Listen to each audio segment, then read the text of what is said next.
In a shocking twist of fate, the most powerful and ruthless king from a dystopian world is reborn as a helpless newborn in a medieval Isekai realm. The moment he opens his eyes as a newborn, he finds a man and woman smiling down at him like proud parents. They're staring at him with love in their eyes, saying how he looks like both of them, and celebrating the arrival of their newest family member. The father, Reynolds, decides to name him Arthur and immediately tries to get the baby to call him Papa. The mother, Alice, laughs and says he's still way too young for that. While the two of them goof around with their new child, Arthur is just lying there confused. He has no clue who these freaking people are or why they're acting like they're his damn parents. If they're telling the truth, then that means he died in his old life and somehow got reborn with memories intact. Gazing up at the starry night sky, Arthur can hardly believe that after his countless victories and ruthless world domination, the Supreme Being has reduced him to a feeble infant. It's humiliating, and the worst part, he has to burp like a baby now, and the secondhand embarrassment is unreal. It's not that he hates this new life. His parents are caring and they seem genuinely happy to have him, but that doesn't change how uncomfortable he feels. Diapers are annoying, and there's always this nagging fear that someone might try to hurt him while he's helpless, so the only thing he can do to stay on guard is to clench his tiny fist. Reynolds sees this and smiles, thinking it's adorable. He slips his finger into Arthur's little hand and calls Alice over to show her how much their son loves him. Arthur, meanwhile, is still struggling to move, and in the middle of all that effort, he accidentally poops himself. Now his mom has to deal with it, and his shame hits so hard that he almost tears up. He just wants this absurd dream to be over, but it's not a dream, it's real. And this is the new life he's stuck with. Still, things take a strange turn when Arthur notices something unusual. Reynolds suddenly uses magic to boost his strength. Just like that, his body surges with power, and then Alice steps in, using healing magic on him like it's second nature. Arthur's never seen anything like it. Magic didn't exist in his world, so watching it happen right in front of him is fascinating. He wants to understand it, but for now he knows he has to grow up first. Later, Reynolds heads into the forest and takes down a beast using his strengthening magic. Not long after that, a few of his friends show up to hang out. Back to our baby hero, since there isn't much else for him to do, he starts analyzing everything around him. He pays attention to every little detail and soaks in as much information as possible, because if there's one truth that holds across every world, it's that knowledge is power. Reynolds eventually returns home after his hunting trip, and Arthur finds himself wondering whether this society allows everyone to carry weapons. If that's the case, then it must mean the outside world is dangerous enough to make it necessary. That only confirms to him that he needs to get stronger fast because adapting is his only option. There's so much he wants to ask, but his body isn't ready for that yet. Still, in the middle of all this frustration, there's a part of him that feels happy. His new parents give him moments that feel pure, something his old life never allowed. In his previous world, Arthur never even had the luxury of sleeping peacefully. Assassination attempts came with the job, and every night was another risk. But now for the first time, he feels something close to peace, and little by little, he gets used to it. After days, weeks, and perhaps even months pass, Arthur learns to crawl, and the first thing he does is head straight for a mirror, just to check how handsome he looks. Once he gets used to moving around and has full control of his body, he starts sneaking out of bed whenever his parents aren't watching, and his destination is always the library. He picks up books one by one, eager to learn more about this world. That's how he finds out that the continent he was born into is called Dystopian. Dystopian is made up of 3 kingdoms: the Dark Kingdom, where the dwarves live, the Eleanor Kingdom, hidden deep within a forest and ruled by elves, and finally the Sapien Kingdom, where humans reside, including Arthur himself. Although Arthur's nation is a monarchy, its throne is inherited, unlike his previous world where power could be seized by killing the reigning king. Once he's got the basics down, Arthur shifts his focus. He wants to understand magic, so in a surprisingly cute way, he reaches up and pulls a book on the subject from the shelf. The further he reads, the more he starts comparing this world to his old one. His past life was more advanced, more industrial. This one is simpler, but the presence of magic, or as this world calls it, mana, changes everything. According to the book, mana isn't something just anyone can use. It's passed down through generations and only appears in about 1 out of every 100 people. There are only 2 main forms: augmenting, which enhances the body with mana, and conjuring, which enables one to project and manipulate energy in endless ways. While reading, Arthur recalls the healing magic his mother used earlier, and it clicks. She's clearly a conjurer. According to the book, everyone with mana has a mana core, and most spellcasters only learn to tap into it around puberty. Once they master that, they can become full-fledged mages. Arthur thinks it sounds an awful lot like the concept of Kai, something he knew well in his past life. Yet he remains skeptical about whether this arcane knowledge will serve as an effective weapon for him. Still, he decides to try, so he focuses and channels whatever remnants of his Kag he thinks he still has, and just as he starts feeling something shift, Alice swoops in out of nowhere, picks him up like the precious baby she believes he is, and takes a good look at him. At first, Arthur panics, thinking she's caught on to what he was trying to do. But no, it's worse because she announces that he's pooped himself, and the stench confirms it. As Alice takes him to get cleaned up, Arthur lies there in silent agony. He's sick of being trapped in this weak body, and the humiliation is endless. He squeals to himself again that he needs to gain power and fast. Later, Alice spends some quiet time journaling his milestones. She's genuinely proud of how quickly he's developing, but one thing still bothers her: he hasn't smiled, not even once. And that thought hits her harder than she expected. She looks out the window, eyes landing on Reynolds outside, swinging a wooden sword with Arthur in his tiny hands. Reynolds calls out to her, beaming as he brags about Arthur's progress. But instead of being impressed, Alice is pissed. She storms outside and scolds him loudly, saying it's way too soon for their son to be handling weapons. Reynolds tries to explain, but it's no use. Alice doesn't want her baby playing soldier just yet. In contrast, Arthur absorbs every detail of the scene, using his parents' interactions as a framework to comprehend the complexities of marriage, though he begins to wonder if perhaps in this strange new world, women might be the ones really in charge. Later that day, Alice takes Arthur to the market, and everything there blows his tiny mind. Every corner, every sound, every item feels like a brand new piece of information, especially when half this stuff didn't even exist in his old world. He even gets to witness magic being used up close, and that alone makes the whole trip worth it. Then on the way home, as sleep gradually overtakes him, Arthur reflects on how much his family has supported him. They finally make it back home, and Alice carries Arthur straight to his room. On the way, she talks softly about how proud she is whenever he sneaks out of bed just to read, or how curious he gets every time they go to the market. She's convinced he inherited those traits from Reynolds. Then she chuckles to herself, saying he might grow up and run off to explore the world. But deep down, she hopes he gets to live a quieter, safer life. That evening, Arthur sits nearby and watches Reynolds practice magic in the yard. At first, he's excited, thinking he finally has someone to learn from firsthand. He watches as Reynolds lifts a few small rocks with his magic, and that makes Arthur change his mind, but before the disappointment sets in too deep, Alice shows up behind him and assures him Reynolds is just warming up. She tells him to keep watching, and sure enough, Reynolds amps up his mana and starts pulling off some serious moves. Watching all this, Arthur quickly figures out that his father is an augmenter, someone who uses mana to enhance his physical strength and skills. That gets him fired up, and he starts imagining all the cool tricks he could pull off once he gets his own mana core. But just as he's getting into the fantasy, Alice scoops him up and tells him it's bedtime. On the way to his room, he spots a book on the shelf and immediately starts pointing at it, whining for her to let him read. She tries to resist, but after a few seconds of watching his adorable face light up, she gives in and lets him read it for a bit. As he flips through the pages, he reminds himself of everything he's learned so far, every little step that might help him form his own mana core. He closes his eyes and starts drawing mana from every part of his body toward a single point. He works diligently. And just when his parents assume he has already fallen asleep, a loud explosion rocks the house. Without hesitation, Reynolds throws himself over Alice and takes the blast across his back. Burned and dazed, he quickly checks that she's okay, and when she nods, they both remember Arthur. They run inside, and what they see nearly stops their hearts because Arthur is floating in midair, and he is calmly descending like it's nothing.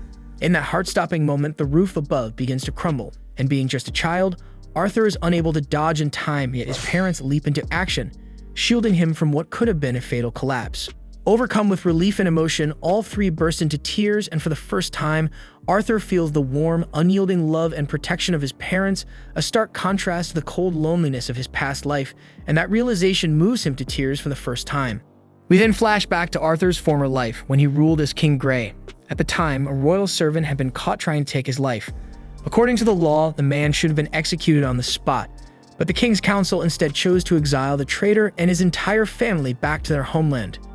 The traitor knows full well they face something far worse than death once they arrived, so he gets panicked and desperate and dropped to his knees and begged Grey to show mercy and spare his wife and daughter. But Grey, without even a word, killed them right in front of him. It wasn't revenge. It was a twisted act of mercy because he knew death by his hand would be quicker than whatever hell awaited them where they were going. And somehow the assassin, broken and hollow, genuinely thanked Grey for it. Now in his new life, Arthur has just turned 4. He's spending time with his father Ray, who gives him a pair of combat gloves, exact replicas of his own. But Arthur politely turns them down, saying he'll stick with his wooden sword for now, because he thinks that with his small frame, the gloves would shorten his range and make it harder for him to fight properly. Ray doesn't push it, and instead he smiles and steps into the regular sparring match. But today turns out to be different. In the middle of the fight, Arthur surprises Ray by imbuing his sword with mana, something he's never shown before. And with that sudden enhancement, he easily disarms his father. It's the first time Arthur has ever beaten him, and Ray is left frozen, stunned by how fast his son is advancing. Later that evening at dinner, Ray brings up the idea of hiring a proper instructor for Arthur. He's realized that his own training won't be enough anymore. But Alice is immediately against it because she knows hiring a tutor means sending their son away to the city all alone at just 4 years old. Ray stays firm, pointing out that Arthur can now use magic to enhance physical objects, and that kind of talent can't go untrained.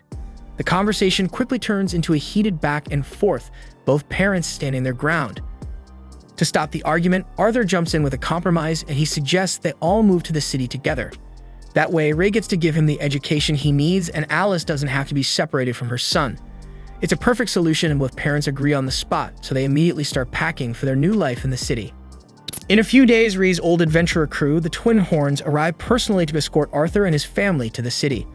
Arthur politely introduces himself to the group, so their leader Adam introduces himself and tells him that they've already met before, though he doubts a little kid like Arthur would remember. But Arthur remembers every detail because it was the day he accidentally blew up their house. The Twin Horns then came to help rebuild everything, and Arthur overheard the whole conversation, learning that his mom and dad were once members of this very party before they settled down. Once Adam finishes talking, Angela sweeps in and pulls Arthur into a bone-crushing hug, nearly squeezing the life out of him. Dirt in the party's tank notices the kid silently panicking and gently pulls him away from her grip. That's when Arthur catches sight of someone watching him from the roof of the carriage, a quiet girl with an unreadable expression. Her name is Jasmine, and she doesn't say a word, just keeps staring at him. Arthur, for a moment, gets completely lost in her eyes until Helen strolls over, shakes his hand with a bright smile, and introduces both herself and Jasmine on her behalf. Then, with the introductions over, the group sets off on their journey to Xera City. During the ride, Arthur can't help but think how outdated this transportation is compared to what he knew in his previous life, where flying vehicles were the standard. Still, he doesn't really mind, not when his loving mom is sitting right there beside him, chatting away and making the trip feel like home. They take plenty of breaks along the way, and during one of those stops, they're suddenly ambushed by a pack of wild wolves. For the first time, Arthur sees up close how brutal the outside world really is. But Jasmine reacts first, stepping in without hesitation. She leaps into action, daggers flashing, taking the monsters down like it's nothing. Then Ray, Adam, and the others quickly jump in to handle the rest. Arthur doesn't join in, he just watches, and the whole scene fires him up, so he's determined to fight beside them one day. That night, they all gather around for dinner, but Arthur notices something strange. His mom hasn't touched her plate. She says she's already full, but something doesn't feel right. She then spots a wound on Ray's arm, so she instantly walks over to heal him, and the moment she starts casting the spell, the energy in the group changes. Everyone suddenly becomes tense, quietly scanning the area, shielding her from any wandering eyes. It's then that Arthur starts putting the pieces together. Healing magic isn't just uncommon here, it's a huge deal. And the real reason his family had been living way out in the middle of nowhere wasn't just to live quietly. It was to keep Alice's rare healing abilities hidden from the world. After the meal, Adam pulls Arthur aside, curious to see firsthand if Ray's been exaggerating his son's abilities. The rest of the party is just as intrigued by the so-called prodigy, so they gather around to watch, turning what was supposed to be a quiet moment into a full-blown spectacle. Arthur, still just 4 years old, silently wonders if anyone's the least bit concerned about him getting hurt. But this will be his first time facing an opponent other than his dad, and unlike Ray, who only used a practice stick, Adam shows up wielding a real spear. But even if it's wrapped in cloth to dull the edge, it's still a proper weapon. The match kicks off without delay. Adam channels mana into his spear right away, and Arthur instantly responds, infusing mana into his body too. But he doesn't stop there. He surges magic into his legs, boosting his speed to a whole new level. In a blink, Arthur launches forward, slipping right between Adam's legs and landing a clean hit before springing back to create distance. The crowd goes silent, absolutely stunned by his lightning-fast movement and spot-on precision. As the duel heats up, they clash again, but this time head-on. But it becomes painfully obvious that there's still a huge gap in sheer power. Arthur doesn't have the muscle to keep up, and Adam's next blow sends him flying. The force behind the strike throws him through the air like a ragdoll, and right then, Arthur gets a harsh reminder. This small body of his just isn't built for direct hits. But before he slams into the ground, Angela swiftly casts wind magic to catch him midair, gently lowering him to safety. Durden then immediately steps in and scolds Adam for going way too hard on a little kid, and he reminds him they were supposed to be sparring, not trying to launch Arthur into orbit. Adam raises both hands in apology, admitting that he got a little too into it, but only because the little monster's technique totally threw him off guard. So he asks Ray what kind of damn brutal training regimen he put this kid through to make him this dangerous at just 4 years old, but Ray says that he doesn't do shit. A few steps away, Arthur notices Jasmine staring him down with that unblinking intensity of hers. She bluntly asks how the hell he fights like that and demands he teach her. And judging by her completely deadpan expression, Arthur realizes she's not going to drop this until she gets what she came for. The following morning, the group resumes their trip and eventually stops at a calm, open stretch where Arthur can squeeze in some more training. Adam takes this chance to give him some spear lessons while Ray flexes his dad bod with some old-school workout poses, and the poor kid just humors him anyway. After that, Helen steps in for a quick archery session, and before long, Arthur's nailing bullseyes like he's been doing it for years.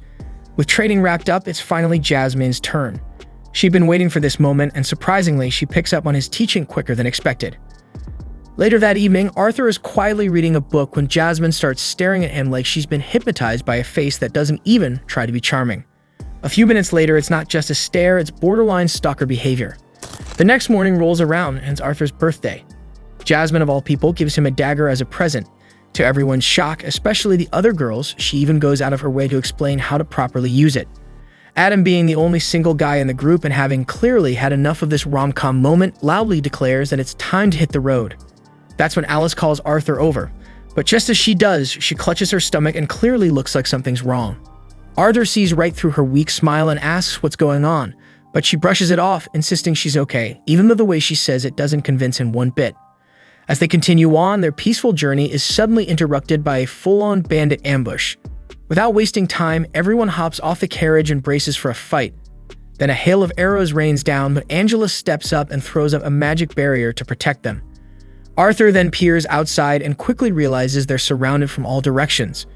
Meanwhile, the bandit leader, who frankly looks like his head got squashed into a cube, orders his crew not to kill the women and children because he plans to sell them all for a nice chunk of change.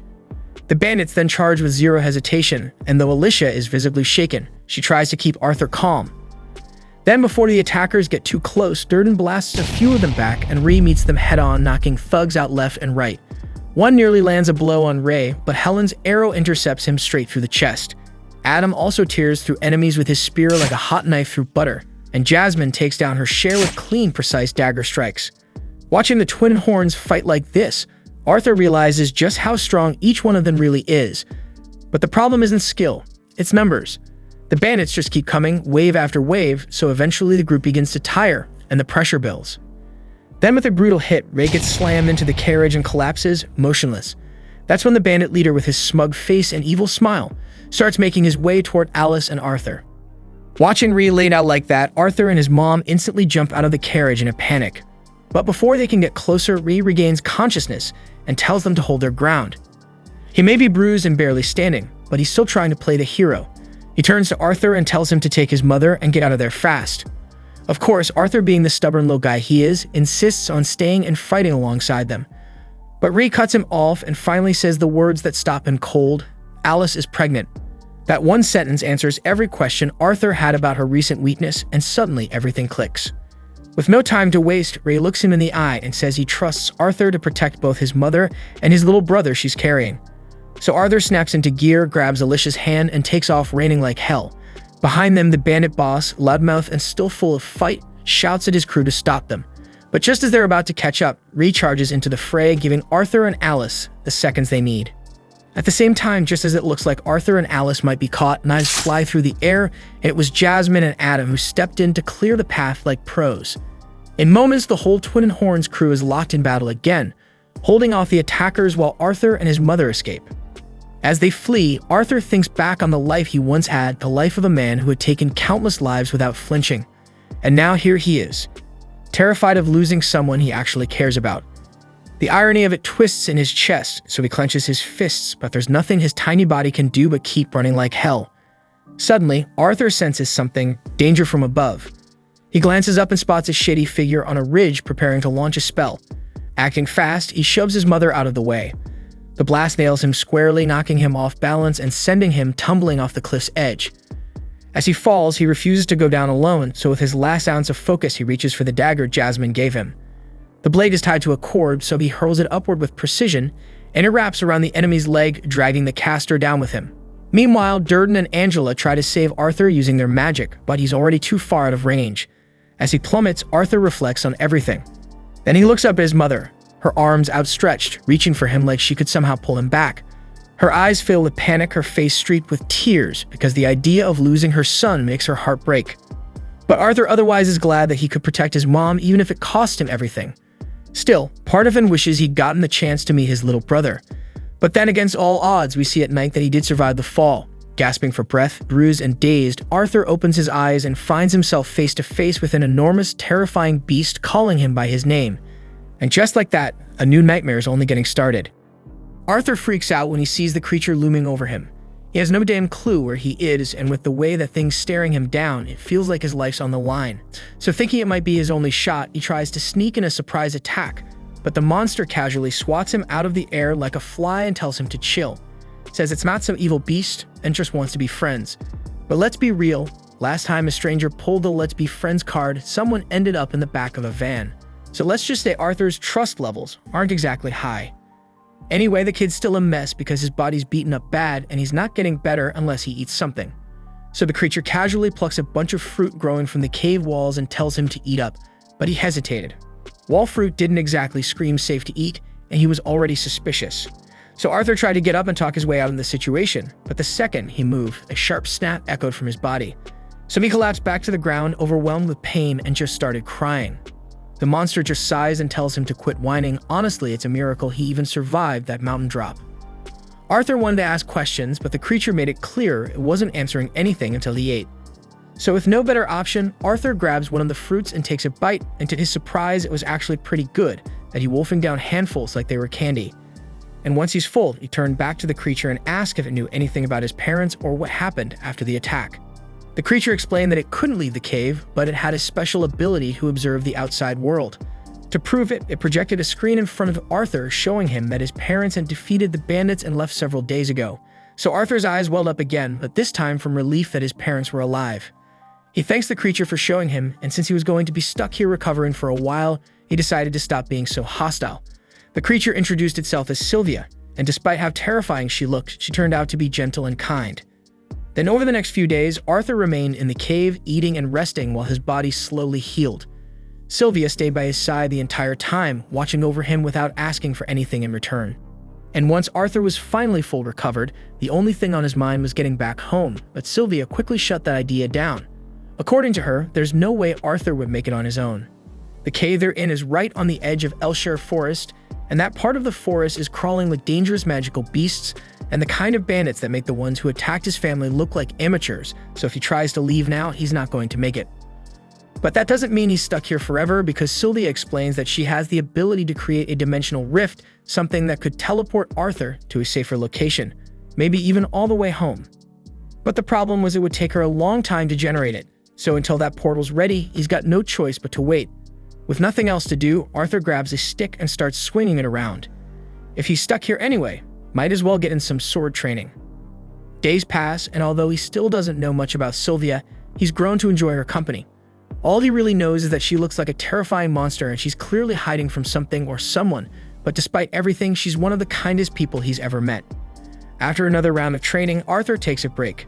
He walks over to a flat rock, sits down, and starts working on channeling his mana. Sylvia watched for a while, quietly impressed. He was just a kid, yet he already had a mana core, but from the way he was going about it, it was obvious he hadn't received proper training. Without a word, Sylvia lifts her hand, and suddenly, a swirling mass of mana gathers in her palm.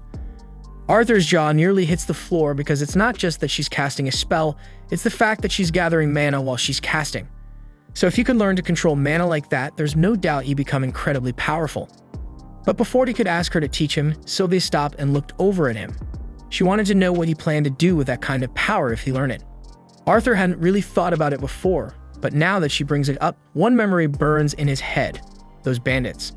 How close they came to killing his family. How powerless he felt.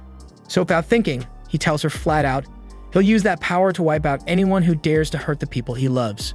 Sylvia didn't like what she heard, and without a word, she walked over and flicked Arthur on the forehead, knocking him back and tells him straight that she'd never teach that technique to someone driven by thoughts like that. Arthur sat there, holding his head, still not understanding what the problem was, because to him, after what happened to his family, wanting to protect them by any means felt right.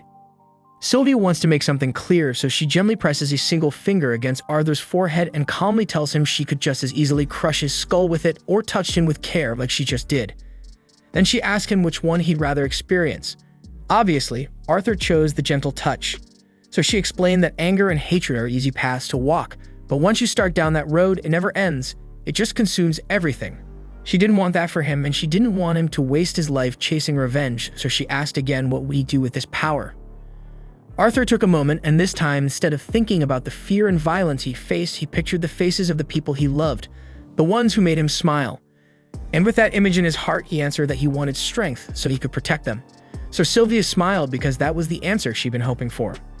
But elsewhere outside the cave, another creature was drawing near, one that looked an awful lot like Sylvia. It had been tracking her, and now was close. Back in his old world, Arthur had been a king, but not in the way most people imagine. The senators held the real power, and he was just their weapon. A pawn used to wage wars and silence enemies, and that life had left him hollow because he hated being used like that. Back in the present, Sylvia was helping him shape a different future. She began teaching him her technique, showing him how to draw an ambient mana and condense it. Arthur followed along, and after a few tries, he managed to pull in the mana and use it to boost his body. The power was incredible. He could feel it pulsing through him. He ran to Sylvia, full of excitement, ready to thank her. But then everything shifted and Sylvia's eyes narrowed because she sensed something. And without even a damn warning, she shoved Arthur into a pile of rocks and whispers for him to stay hidden and quiet. Arthur peeked through the cracks and spotted another creature approaching, a massive beast, almost identical to Sylvia. Sylvia clearly knew him, and from the way she tensed up, Arthur could tell this wasn't a friendly visit. The stranger didn't waste time and demanded Sylvia come with him, but she refused, so without another word, the other beast launches an attack. Arthur wanted to jump in, but he suddenly heard Sylvia's voice in his head. She told him to stay back and she would handle this. The other dragon tried to reason with her one last time, said he didn't want to kill her, but would if he had to. But Sylvia's answer was clear. She would rather die on her feet than listening to his freaking voice. She then unleashed her full power, and in that moment, Arthur saw her true form, a dragon pulsing with energy.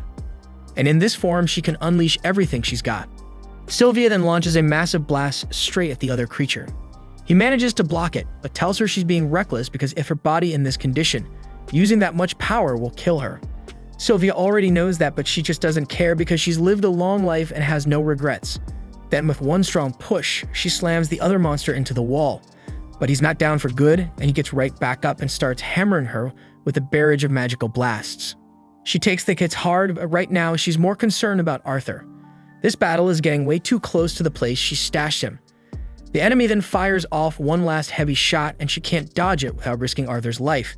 So she draws on every last drop of power and freezes time itself.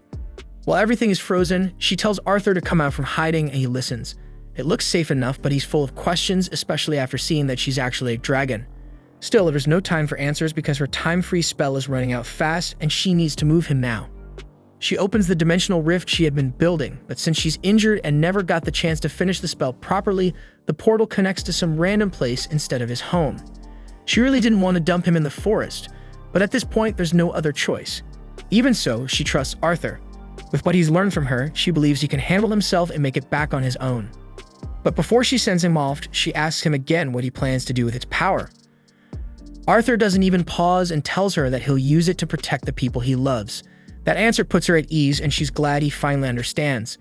Before he goes, there's one last thing she wants to give him. Sylvia conjures an egg and a single feather, placing them gently in front of him. She asks him to wrap the egg in the feather and keep it safe no matter what. Then with the last of her strength, she transfers her will onto Arthur's body, marking both of his arms with strange glowing symbols. Arthur looked down, stunned by the sudden appearance of the glowing marks because they stretched from his shoulders to his wrists like full-sleeve tattoos pulsing faintly with mana. But Sylvia doesn't have the energy to explain what they mean, and she simply tells him that one day he'll understand how to use them, but by then she won't be around to show him how. Sylvia also apologizes to Arthur because the truth is she could have sent him back to his family the moment he showed up, but she was just enjoying his company so much that she didn't want to let him go. And now, because of that selfish choice, she ended up putting him in danger. Arthur feels awful because he knows there's nothing he can do to save Sylvia from dying here even after everything she taught him. He doesn't care that she's a dragon or a monster or whatever else people might call her because he sees her as family. He tells her she feels like a mom to him, but Sylvia gently reminds him that he already has one. So Arthur smiles and says she can be his grandma instead. Sylvia didn't see that coming, but the moment he says it, her heart melts, so she asks him to say it again. And he does happily. Sylvia's heart breaks knowing she won't get to see him again, but time is running out, so she gently nudges him forward toward the portal. Arthur gets it, so he picks up the gifts she gave him and walks toward the rift, but at the very last second, he turns around and tries to coax her into coming with him. Sylvia doesn't budge because she can't, so she shuts the portal and sends him away. Time then unfreezes and the enemy's blast slams straight into her. The hit looks devastating and Sylvia crashes to the ground, but the other monster isn't convinced she's dead. He knows she's way too powerful to go down from just that. He steps in closer, lowering his guard. But it's a big mistake because as soon as he's in range, Sylvia summons everything she's got left and lets out one last attack. The blast wipes him out, along with everything around him for a full mile. As Arthur gets pulled through the dimensional rift, he hears Sylvia's voice one last time. She asks if he remembers what she said about how power should be used, and Arthur does. But his heart is heavy, so Sylvia tells him the world's a sad place, and stuff like this is going to happen. But that's exactly why he needs to change it. Arthur protests because there's no way he could ever pull that off, but Sylvia isn't expecting him to change the world overnight. One step at a time, that's all it takes. Besides, this isn't his first time shaping a world, and she knows who he used to be.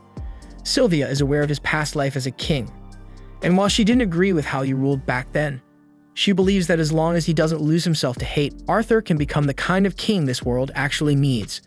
Then a little while later, Arthur wakes up on the ground dazed and aching, but one thought is burned into his soul. He's going to keep his promise to her.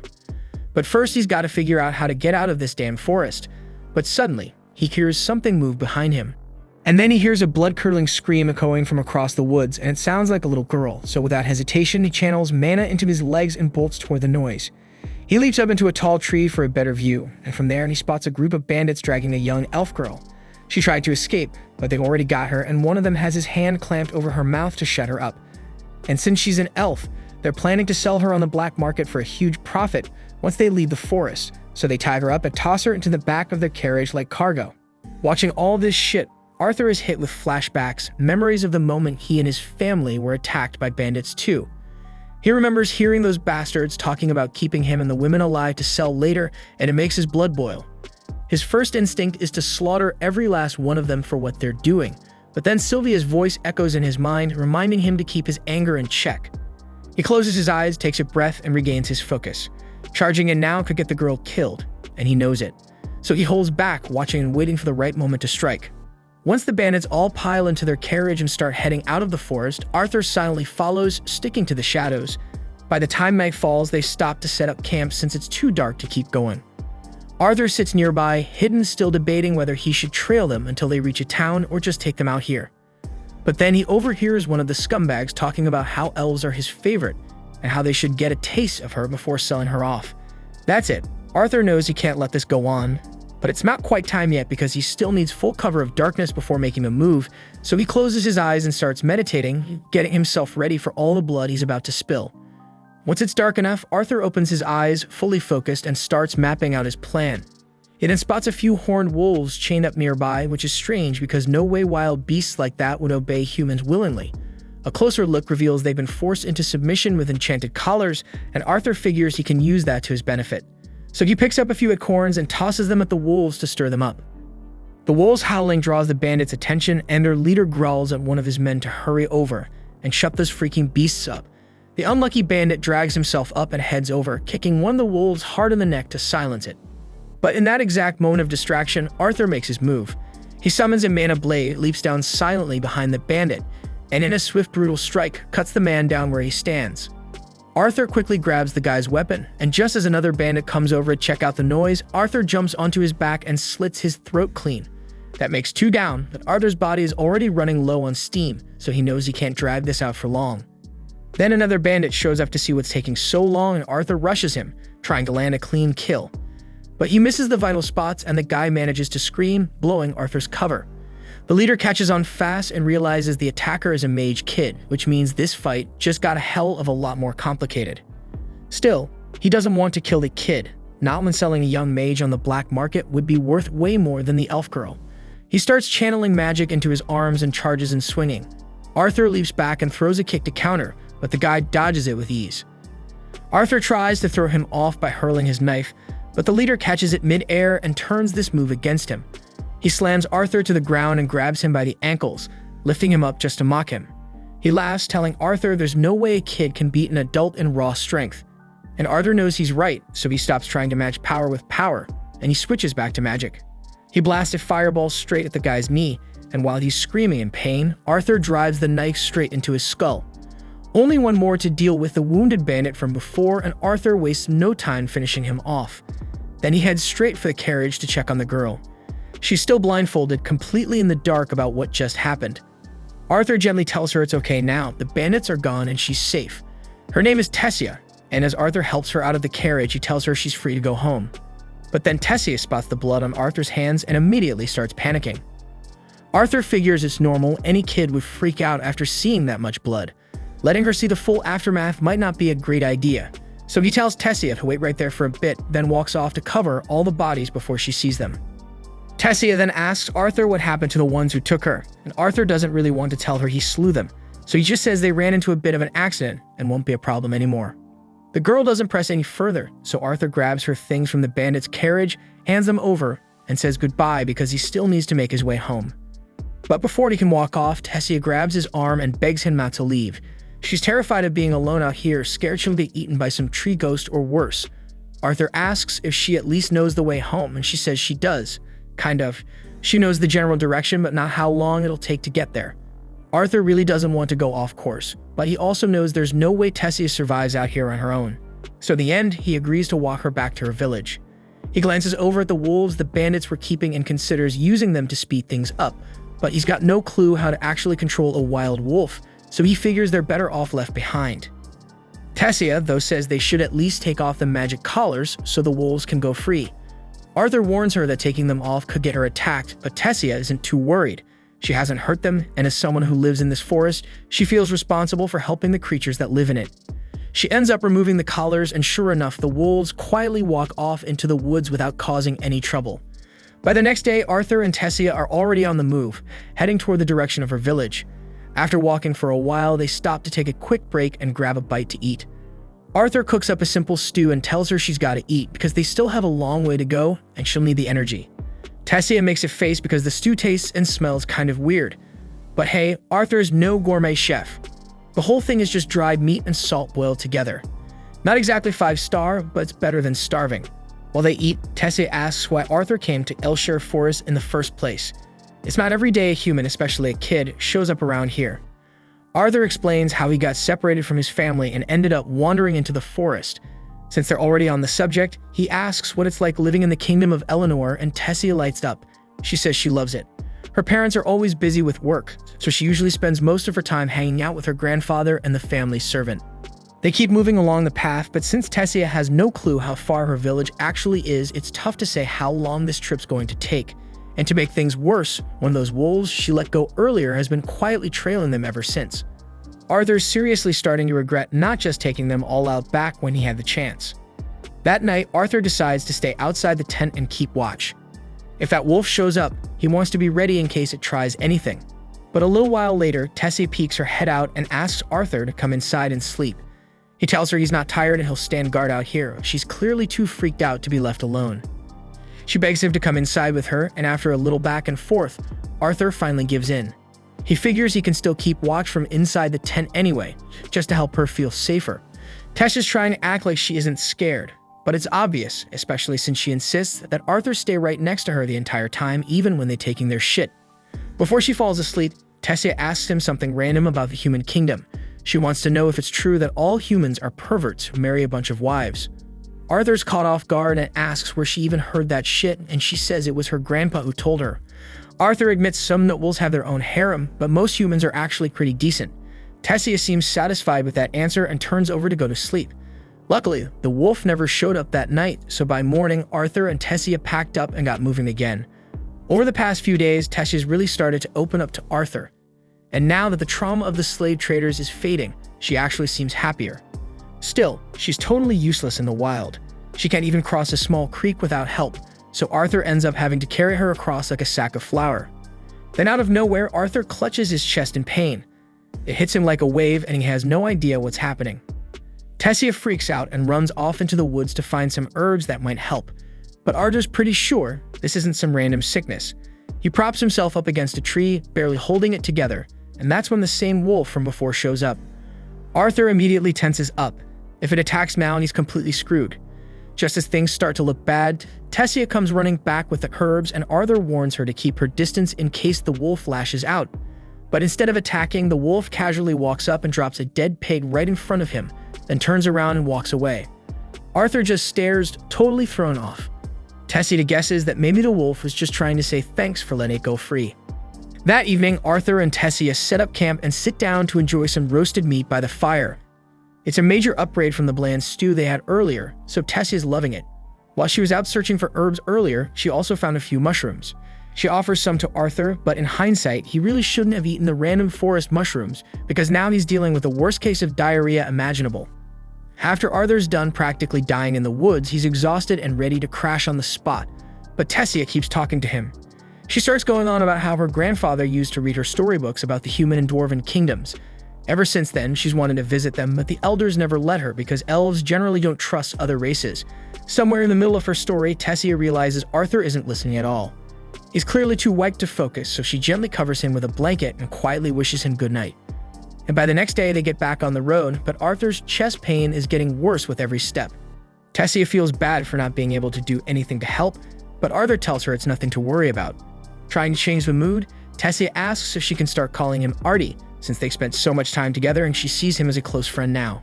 Arthur says he's cool with it and Tessia is caught off guard by how chill he is, so he plays it up a little, joking that he'll forever treasure the fact that the great lady Tessia now considers him a friend. That annoys her a bit, and she tells him to stop acting like a brat. Arthur fires back, saying it's rich coming from someone who wouldn't let him leave her side all night because she was scared. Tessia insists that was completely different. Still, joking aside, Arthur realizes something. Tessia is actually the first real friend he's ever had. Not just in this world, but even in his past life, he never had anyone get this close. Just then, Tessia spots something up ahead that looks familiar. She calls Arthur over to take a look. He walks over expecting her to show him a cool stick or some weird rock, but instead he finds himself standing in front of a massive tree with a glowing portal embedded right in the trunk. Tessia turns to him, says this is the entrance to her village, and reaches out her hand, asking Arthur to come with her inside. Regrettably, the elves still harbor deep resentment toward humans, so the moment Arthur crosses into the elven village, he's instantly surrounded and held at sword point. He turns to Tessia, hoping she'll speak up for him since she could easily clear things up, but to his surprise, Tessia just stares at him coldly, staying completely silent. Seeing that shit, Arthur's heart sinks because he immediately assumes Tessia lured him into a trap to get him killed, and he mentally kicks himself for trusting anyone again. After all, he's already endured betrayal after betrayal in his past life, so why did he expect this to be any damn different? The guards get ready to behead him while Tessia watches in silence, but she wasn't behind any of this. For some reason, she just didn't speak up earlier, but once she overhears the guards saying they're going to kill Arthur, she finally steps forward and tells them to stop. One of the guards warns her, insisting that this human boy is dangerous, but Tessia firmly states that Arthur isn't dangerous at all. In fact, he's the sole reason she was able to make it home alive.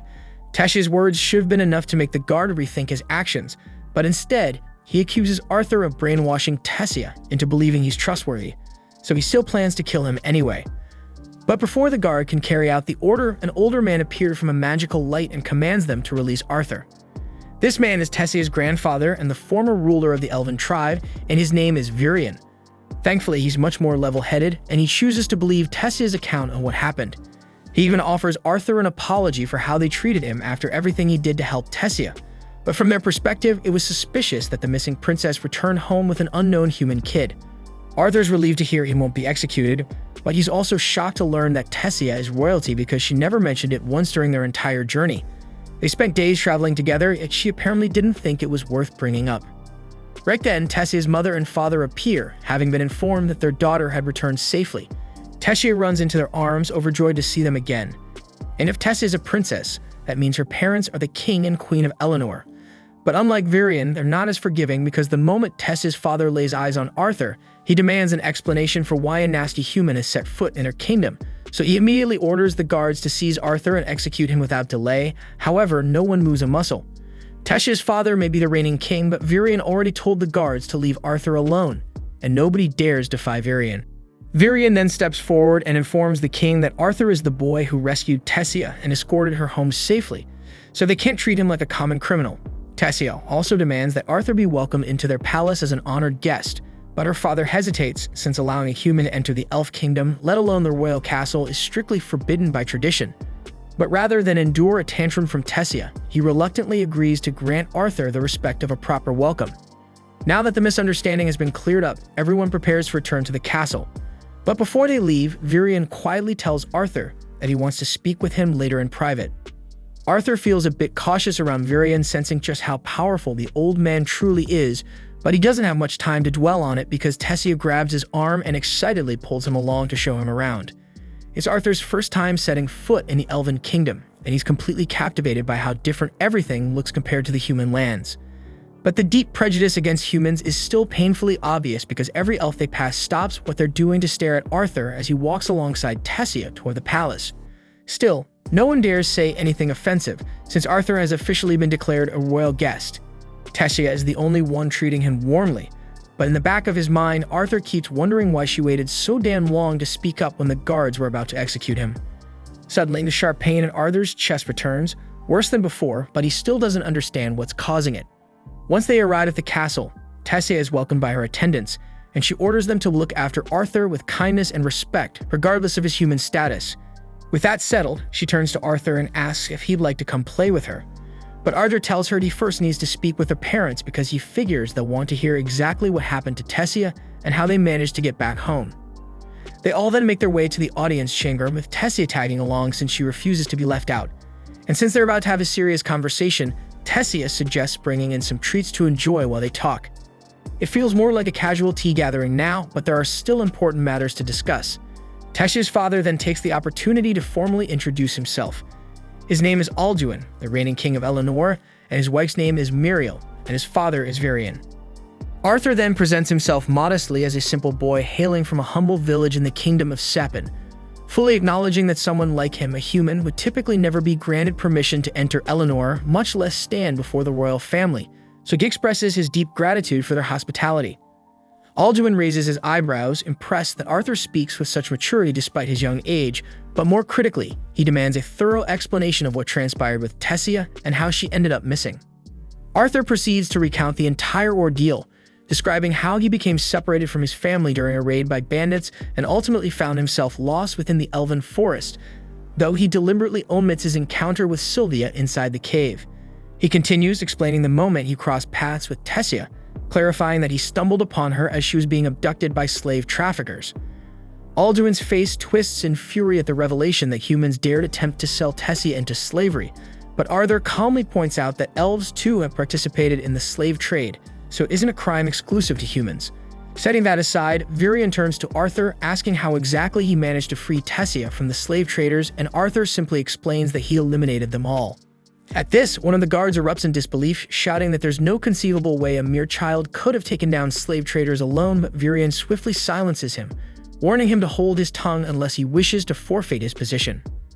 Arthur shows no signs of deceit, leading Alduin to reluctantly state that he believes him. Now that everyone is clear on the events, Arthur takes the opportunity to present a request. As he already mentioned, he ended up stranded in the forest after the bandit attack, so he politely asks if they would assist him in returning home. Alduin clenches his jaw in outrage at the boldness of a human asking the elven royal family for a favor, but considering Arthur went out of his way to escort Tessia safely home, it's only right they repay his kindness. Furthermore, if Alduin refuses, he'll inevitably have to face Tessia's inevitable tantrum, something he's not eager to endure.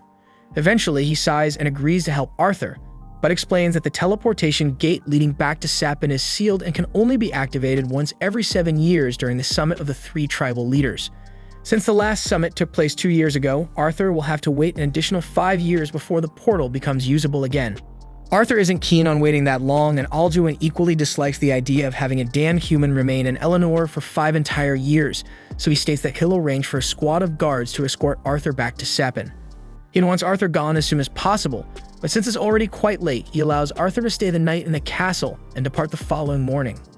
Arthur expresses his gratitude to Alduin for agreeing to help him return home, though the ache in his chest is intensifying and Virion quietly takes note of Arthur's condition.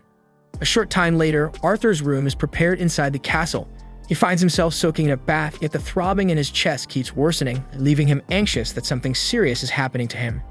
After finishing his bath, he steps out onto the balcony to breathe in some fresh air, hoping it might ease the discomfort. The cool air offers a bit of relief, but he knows he needs to get to the bottom of this pain before it escalates into something dangerous. As Arthur gazes upward, he spots Tessia alongside her parents standing on the balcony above, and watching them together stirs thoughts of his own family. He still has no damn idea whether Rhea and Alice survived the ambush by the bandits, but he trusts in their strength because they've always been tough, so surely they managed to escape somehow. Even so, he deeply wishes he could talk to them right now. At that moment, Tessia notices Arthur below and senses that he looks troubled.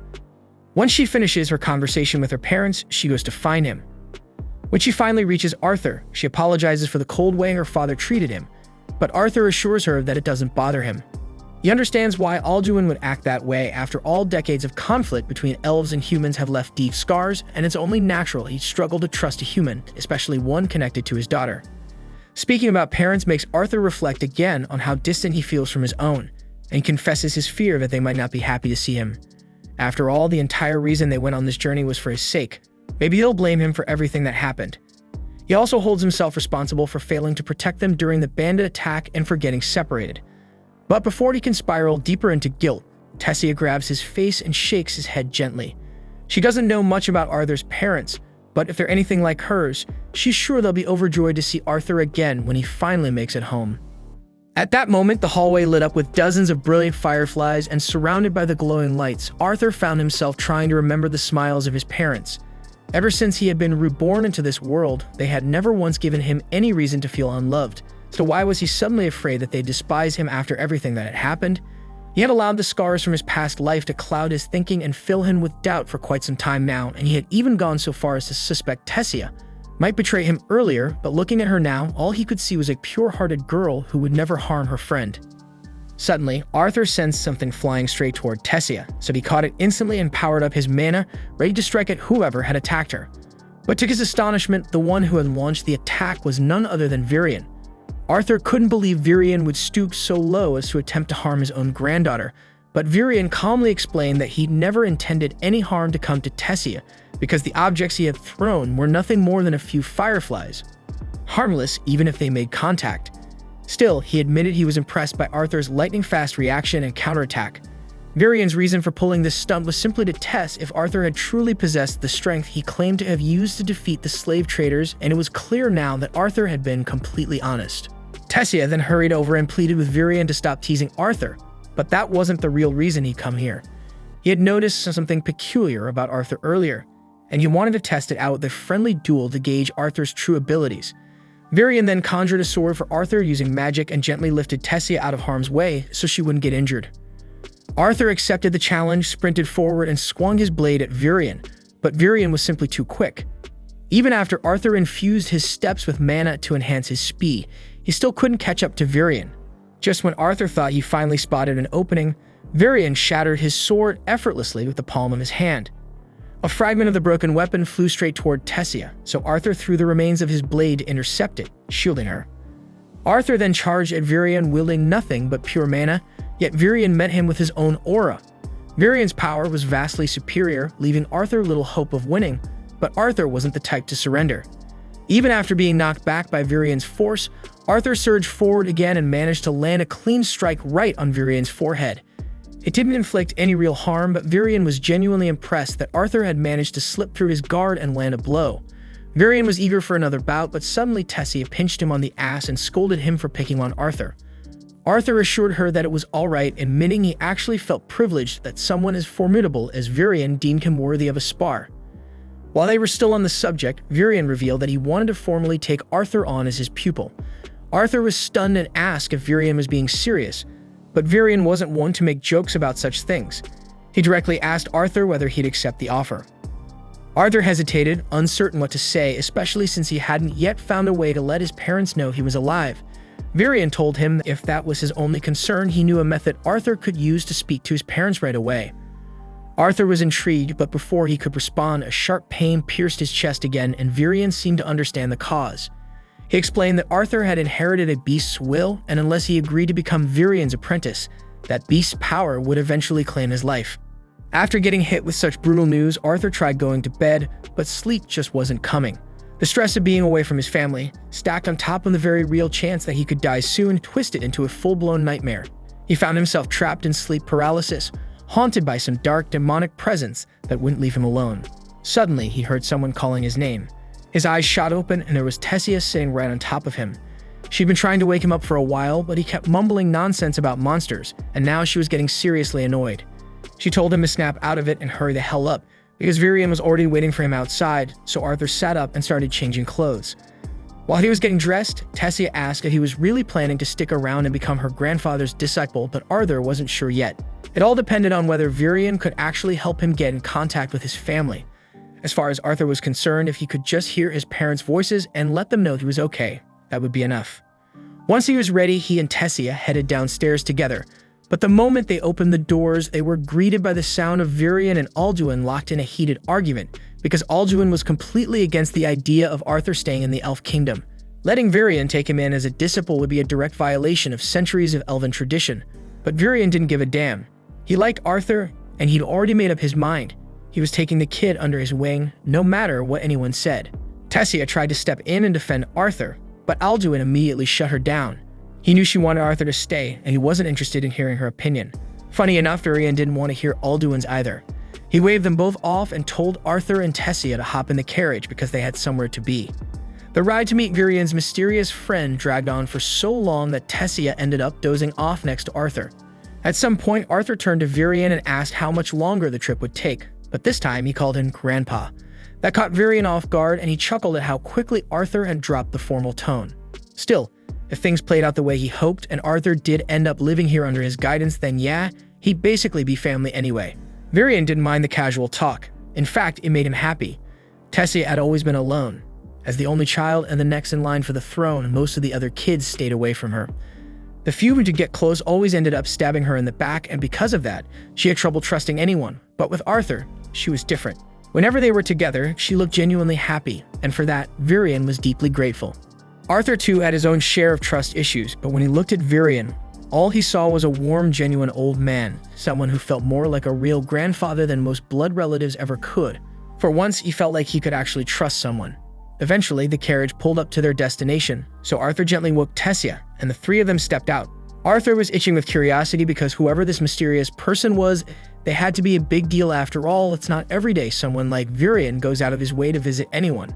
Without wasting time, Virion stomped up to the door and started banging on it like he was trying to knock it off its hinges, yelling at Rinia to come out already. When he leaned in to check if anyone was coming, the door smacked him square in the face. After shaking it off and pretending it didn't hurt, he introduced Rinia as a special kind of mage, one who might be able to help Arthur contact his family. She welcomed them inside so they could get started. Once inside, Arthur looked around the place and was a little underwhelmed. It looked like a regular house, nothing fancy. Just a table with a random bucket of water on it, so he was starting to seriously question how someone like her was supposed to help. Rinia explained that she was a seer, a rare class of mage who could look into someone's past or future. She gave Arthur a quick read using her powers and immediately sensed something strange. Parts of his past were hidden, even from her, so that alone told her he was no ordinary kid. Still, she admitted she wouldn't have understood much anyway because seers only catch fragments of a person's story, not the full picture. But Arthur didn't come here to get his past or future read.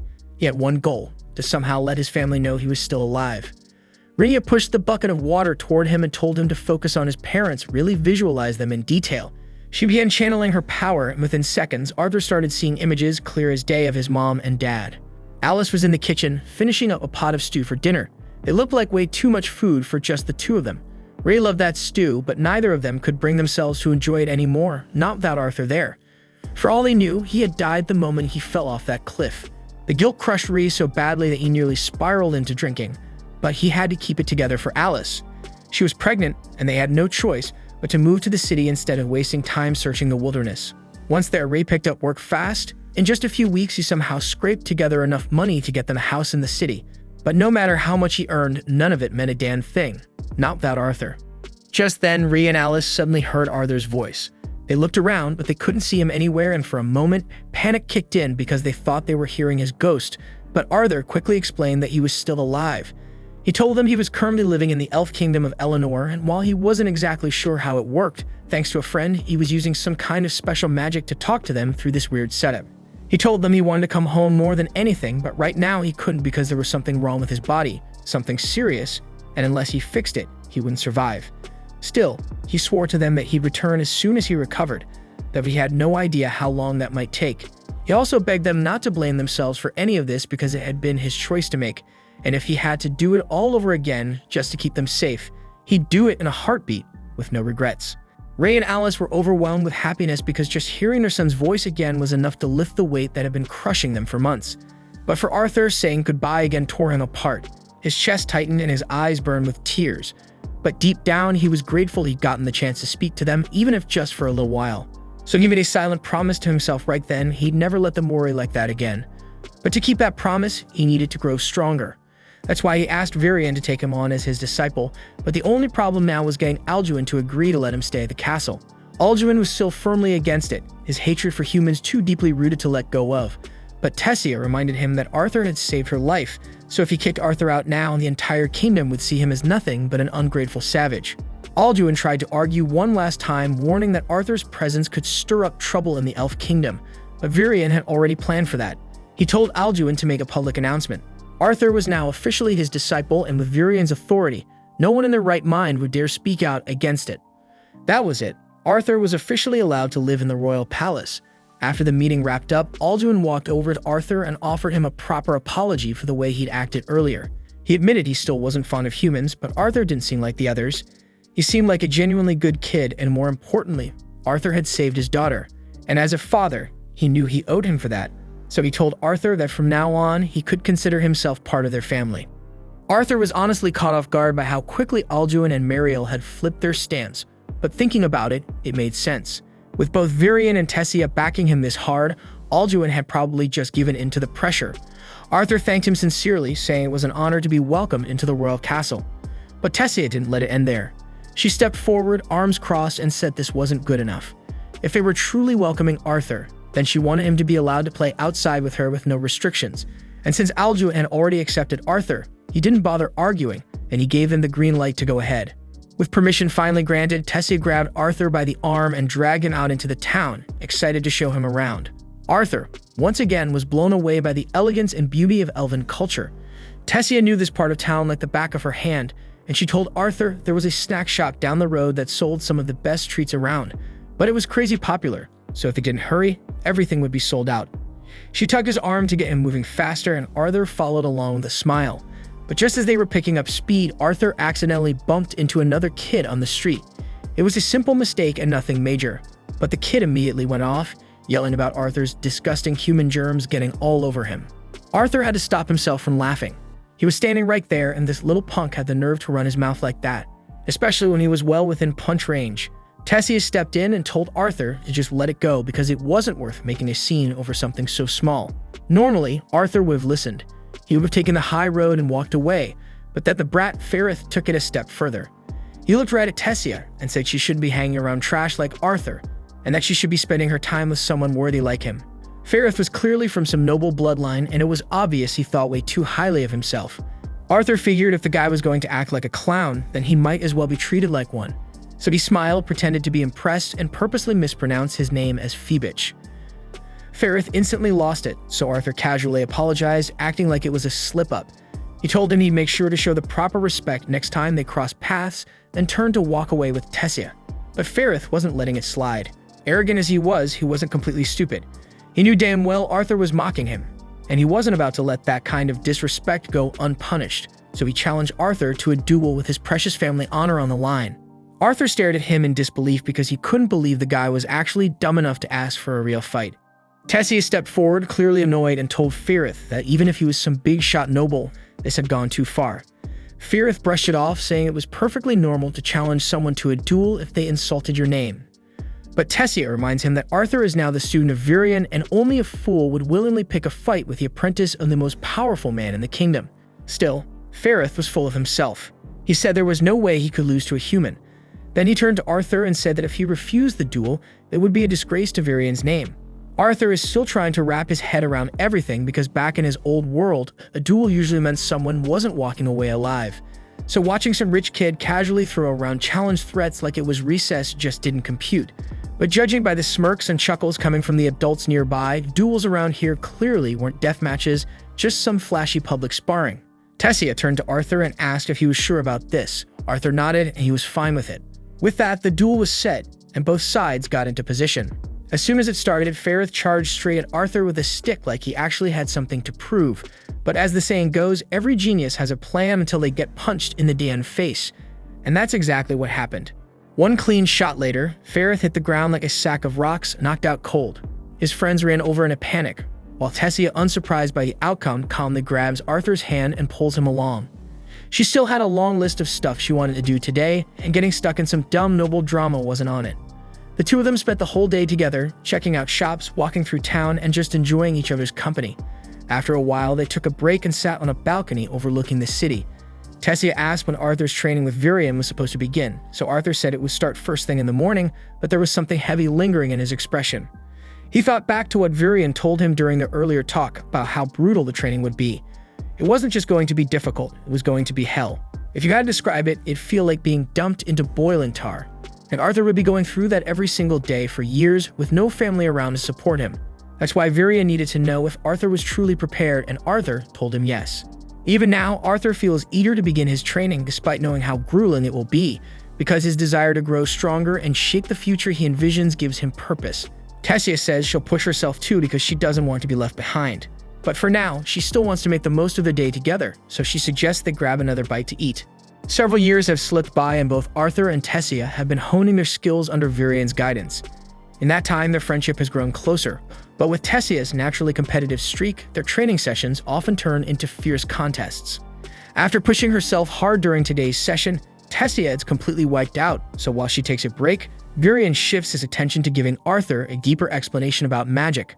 Once a person manages to stabilize their mana flow, they become capable of casting elemental spells, specifically water, fire, wind, or earth. That said, which elements someone can control often comes down to their race. Take elves, for example.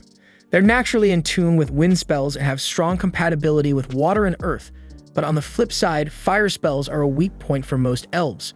Dwarves, on the other hand, thrive when it comes to fire and earth manipulation but tend to struggle with water and wind.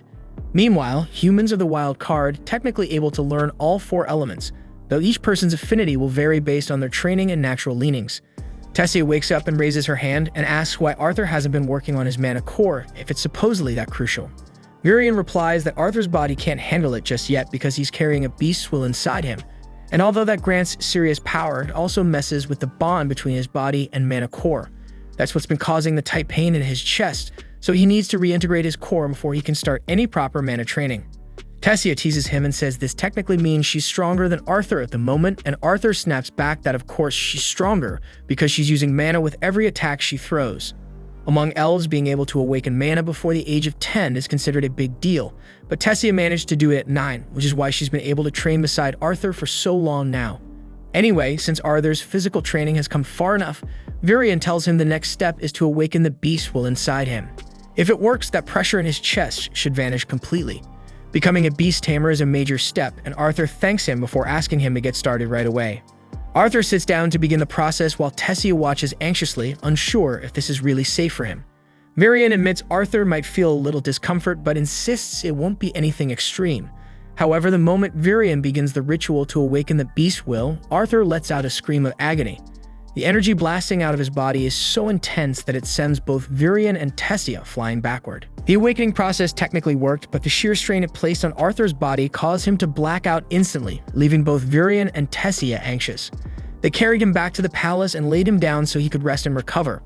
When Arthur finally opens his eyes, the first thing he sees is Virion sitting quietly beside the bed. Virion asks if he's feeling alright, and Arthur replies that he's doing okay. Varian then asks if there was anything unique about the beast will that might explain such a violent reaction, since what happened during the process was far from normal. Arthur originally planned to keep his encounter with Sylvia a secret, but at this point, hiding it wouldn't do any good. So he comes clean and tells Varian that the beast will was gifted to him by a dragon. Varian freezes, stunned by the answer, and though it sounds hard to believe, he can't ignore that the power radiating from Arthur's beast will feels exactly like dragon magic. He looks Arthur dead in the eye and warns him never to speak of this to anyone, because if news ever got out that he carried a dragon's will, it would draw all kinds of dangerous attention. With that warning out of the way, Varian informs Arthur that he's expected to return home in 4 months. This catches Arthur off guard since he thought he still had another 2 years before the next inter-race council meeting. But it turns out that cultural exchange was arranged recently, and in 4 months, the portals to Xaris City will open. Arthur immediately asks if Tessia is aware of this, because she'd be heartbroken if she found out last minute that he was leaving. Varian assures him that the king and queen are already speaking with her about it right now.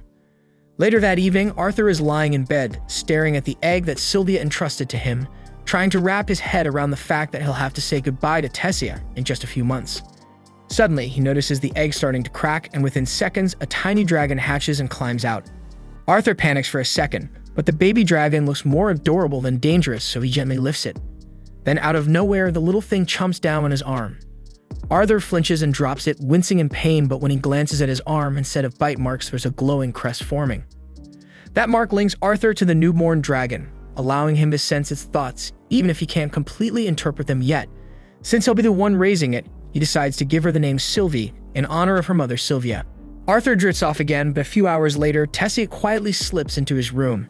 She wants to talk about his upcoming departure, but as she lifts the blanket to wake him, she spots Sylvie curled up next to him and instantly forgets what she came in for. Arthur jolts awake, initially thinking something serious had happened. But the second he realizes Tessia is just gushing over Sylvie, he rolls back over and dozes off again. Later on, Arthur and Tessia make their way to the training grounds for another session with Varian, and Tessia is pulling every trick she can to win Sylvie over. But after squeezing her half to death earlier, Sylvie is keeping a healthy distance from Tessia. They eventually meet up with Varian, and the moment he catches sight of Sylvie perched on Arthur's head, he nearly loses it because he never thought he'd lay eyes on a real dragon in his lifetime. While Tessia keeps trying to cuddle the little dragon, Arthur tells Varian that Sylvie hatched shortly after the beast will awakening the day before. He wonders aloud if keeping her close could cause issues, since people might start asking questions if they figure out what she really is, but Varian tells him not to worry. Dragons are seen as fairy tales nowadays, so no one would ever assume his companion is actually one. All Arthur needs to do is claim Sylvie is some rare creature with dragon-like features. Putting that aside, it's time to begin the day's training. Varian turns to Arthur and explains that now that he has awakened his beast will, he'll have to start strengthening both his mana core and beast core together. And the most effective way to train both is through live combat, so without another word, Varian begins to shift form. Once he finishes transforming, he tells Arthur that the training starts now. Arthur gets ready for a hit, but Varian just takes a single step and disappears. Arthur raises his guard, but he has zero idea where the attack will come from, and he can feel Varian is still nearby. But tracking him is completely impossible. His movement is unreal, and while Arthur would love to admire it, he'd rather not get completely wrecked for the sake of a demo. So he quickly throws his hands up in surrender. The moment he does, Varian materializes behind him. Arthur turns around and complains that fighting him is completely unfair. Varian could pull off a full 40-hit combo right then, and Arthur still wouldn't have seen it coming because Varian's beast will is tied to the Shadow Panther, allowing him to manipulate wind with such surgical precision that he can mute every sound his body makes. Varian's transformation is seriously impressive, but it's far from flawless because it drains a massive amount of his mana. Not that he planned to fight Arthur using that form anyway. He really just wanted to flex a little, and now that he's finished showing how strong a beastful can be, he conjures up a sword for Arthur so they can get to the real training. A few days roll by and Arthur has been crushing it with mastering his beast will. That annoying pain in his chest hasn't come back, and his body's been trained to the point where he can now keep up with Varian's shadow mode. But outside of training, Arthur spent most of his free time hanging out with Tessia, like any normal kid. Later on, while Arthur and Tessia are out for another stroll, Arthur runs into Ferrith in the street. He doesn't recognize him at all, which ticks Ferrith off, and he demands a rematch. Obviously, that goes about how you'd expect, and a second later, Ferrith's on the ground while his buddies stand over him wondering how he got folded so fast. Arthur still doesn't remember who this guy is, so Tessia reminds him that Ferrith's the same brat who challenged him to a duel years ago. Arthur remembers that day being a blast, so he reaches out to help Ferrith up as a gesture of peace, and Ferrith accepts, since he's over trying to fight Arthur now. Arthur asks Ferrith if he and his crew are going to be part of the upcoming cultural exchange, and Ferrith proudly confirms that he was selected thanks to his amazing skill. But the truth is, all the noble kids were automatically chosen to go. If that's the case, Arthur wonders if Tessia will be attending too, but apparently not. Ferrith says the royals don't want to risk their delicate little princess getting snatched again, which is fair, but Tessia is not having it. She clocks Ferrith in the face and accidentally launches him, knocking him out cold. The whole thing looks terrible, so Arthur quickly grabs her and bolts before a crowd forms. Once they're far enough away, Arthur scolds her because royalty can't just go around smacking civilians for no reason. But let's be real, because he's not exactly one to talk about violence given the life he used to live. Tessia doesn't really get why he's so upset anyway, since she's pretty sure Ferrith is still breathing. But with Arthur yelling at her like her dad, she calls him an old geezer and storms off crying. That night, Tessia is still holed up in her room, wiping her tears. Wanting to cheer her up, Arthur quietly sneaks over to her window and asks if she wants to take a walk in the woods. Tessia agrees, and while they're strolling beneath the trees, she asks if this is really okay. Arthur reassures her that if they run into any troublemakers out here, they're more than strong enough to handle it or run. Besides, the view under the stars makes the risk worth it. Arthur glances at her and asks if she's starting to doze off, and while Tessia's barely holding it together, she insists she's totally awake. Arthur says she can knock out if she wants to, but she reminds him that this might be her last chance to hang out with him like this, so she's not going to waste it sleeping. Still, she's so tired she starts imagining creatures peeking from the trees, and Arthur can't help but tease her for still being scared of spooky stories at her age. Tessia claims she's not afraid of ghosts, she's just shivering from the cold, that's all, and she throws more logs into the fire to warm up. Then she asks Arthur to tell her more about the human kingdom to help keep her awake, but Arthur admits he doesn't really know much. He's never actually been there. Tessia tells him she wishes he'd just stay here forever, and Arthur says he'd love to, but if he did, he'd never get to see his family again. He wants to keep the conversation going, but by the time he looks over, Tessia is fast asleep. So he settles down too, letting the night wind down. The day of Arthur's departure finally arrives, but before he goes, Gurion gives him a parting gift. It's a special compass, one that can always guide Arthur back to the Elf Kingdom if he ever decides to return. Arthur thanks him, but then notices something strange, that Tessia isn't there. He asks around, but no one's seen her. It turns out she couldn't bring herself to watch him leave. The portal is open now, and Arthur steps toward it. But before he can go through, he hears someone shouting his name, and it's Tessia. She's sprinting down the road, trying to reach him, but she trips halfway there. Arthur rushes over, kneels beside her, and holds out his hand. As she takes it, she starts talking a mile a minute, telling him he better not do anything reckless while he's away or she'll never forgive him. Arthur knows she's scared for him, so he pulls her into one last hug and quietly tells her he's really going to miss her. The next day, Arthur arrives in Cyrus City and he finally reunites with his family, and to his surprise, finds out he has a little sister now. Her name's Eleanor, and apparently Alice and Ray have been telling her stories about him for years, so she's beyond excited to finally meet her big brother. They all head inside, and the moment they sit down, Alice starts asking if Arthur's really okay. The last time they spoke, he told them he was sick, so she's understandably worried and wants to know if he actually got better. Arthur assures her that he's fine now and there's nothing to stress about. But he knows they deserve answers, so he sits them down and tells them everything he's been through since the day they got separated. Of course, he leaves out the parts about meeting Sylvia and receiving her beast will.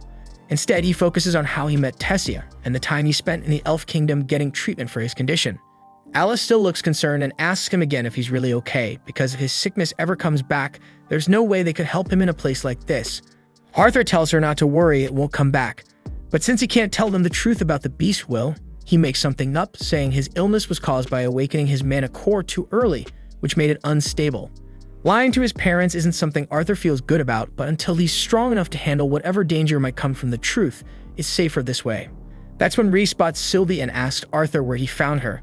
So Arthur plays it cool and lies again by saying that he found Sylvie in a mana beast's cave and decided to take her in as his pet. Eleanor, meanwhile, instantly takes a liking to Sylvie, and the two seem to hit it off. But still, Rhys isn't done with his questions, so he stands up and asks Arthur what stage his mana core is at now. Alice quickly scolds him for trying to challenge Arthur when he's just come home from such a long trip, but Rhys doesn't see the harm in sizing up how much his son has grown. Arthur doesn't mind the question, but before he answers, he wants to know how Ray can afford such a fancy place. Rhys laughs and explains that he works his ass hard as a security instructor at the Helsey auction house, and that his mana core has reached the dark orange stage. Arthur is genuinely impressed because orange is a pretty high-level core, and the mana core rankings go from black all the way to white, with lighter colors signifying more powerful cores. Ray's always been a bit of an oddball when it comes to mentoring, so of course he spends a ton of time training his body, but who would have guessed he'd been leveling up his mana core too? He's clearly proud of himself, so he throws the question back at Arthur and asks what stage his mana core's at.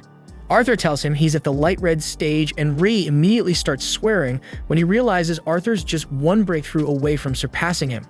Unfortunately, he forgot Eleanor was in the room, and now she's running around dropping every swear word he just said like candy. Ray still can't wrap his head around the fact that Arthur's almost past him in strength, and there's no way he's letting that slide. He challenges Arthur to a sparring match in the garden right now. Arthur agrees without hesitation, but just before they can head out, the living room doors fly open and Vincent walks in, asking if Ray's kid is back yet. Ray introduces the man as Vincent Helsty, the guy who owns the auction house Ray works for, so yeah, basically Ray's boss. Vincent and his wife Tabitha are both excited to finally meet Arthur since they heard a ton about him. Arthur greets them politely and Vincent's already impressed, mostly because there's no way Arthur picked up those manners from Ray.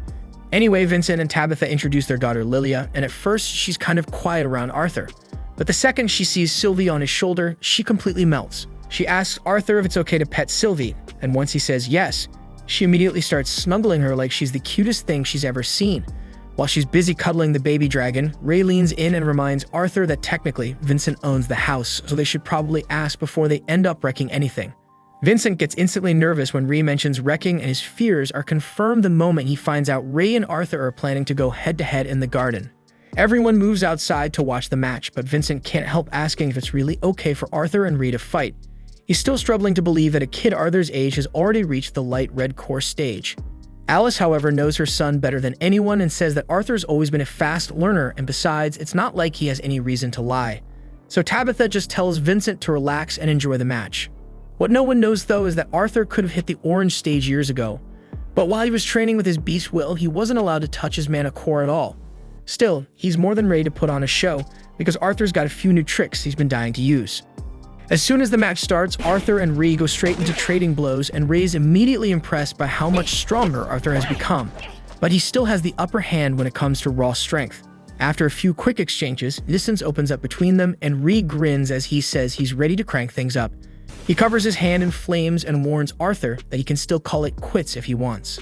In this world, every mage has an elemental type they're most compatible with, and for conjurers, manipulating that element is simple, but augmenters, not so much. That is, unless they hit a high enough level, and once they do, they can identify their elemental affinity and use it to enhance their physical attacks. Ray's fire-imbued strikes make him a lot tougher to deal with, so Arthur decides it's time to stop holding back. So he starts channeling mana straight into his arms. When they clash again, they're much more evenly matched, but Arthur still gets launched back from Ray's sheer power. Even so, all the combat theory Arthur carried over from his past life made his training under Virion ridiculously effective. He ended up mastering fire magic early on, and once he did, Virion told him to push further, to start aiming beyond standard elemental control. Arthur focuses his mana again, but this time electricity starts sparking around his body, and he's generating lightning now. Ray is stunned because he can't believe Arthur's really using an advanced form of fire magic, but Arthur's not done yet. While channeling lightning, he also starts manipulating water from the nearby fountain, curving it behind Ray for a surprise attack. Ray manages to block it just in time, but now he's truly floored. Arthur's using both fire and water elements at once. He couldn't be prouder, so he grabs Arthur in a hug, asking him where he picked up those skills and whether he's hiding even more tricks up his sleeve. Arthur explains that he just started working on lightning magic recently, and while his control still needs work, he's making steady progress.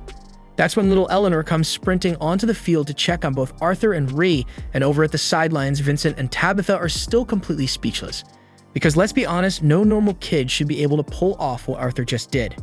Later that night, everyone gathers around the table for dinner, and Vincent just won't stop going on about how amazing Arthur is, so Ray grins and says he knew Arthur was something else ever since he awakened his mana when he was just 3.